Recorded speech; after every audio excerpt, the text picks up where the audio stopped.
અમદાવાદની ઓઢવની નટરાજ સ્કૂલમાં 50% વિદ્યાર્થીઓ ગેરહાજર રહ્યા। જિલ્લા શિક્ષણ કચેરીની આકસ્મિક તપાસમાં વિગતો સામે આવી છે। વિદ્યાર્થીઓની ખોટી હાજરી પૂરવા શિક્ષકોને દબાણ કરાતું હોવાનો દાવો થઈ રહ્યો છે। અહીં ડમી કલ્ચરને લઈને ડીઓની ટીમે નટરાજ સ્કૂલને નોટિસ ફટકારી છે, જેમાં 50% વિદ્યાર્થીઓ એકસાથે કેમ ગેરહાજર છે એ અંગેનો ખુલાસો મંગાયો છે। સંચાલકો ગેરહાજર વિદ્યાર્થીની હાજરી પૂરવા શિક્ષકને દબાણ કરતા હોવાની પણ ફરિયાદ થઈ છે। શિક્ષકોએ વાત ન માનતા સંચાલકોએ હાજરી પત્રક જ લઈ લીધું હોવાની પણ ફરિયાદ થઈ છે।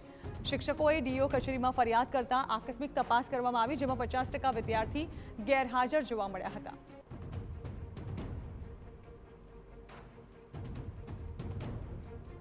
મોકલી ત્યારે અમને લગભગ 50% જેટલા વિદ્યાર્થીઓ હાજર જોવા મળ્યા છે।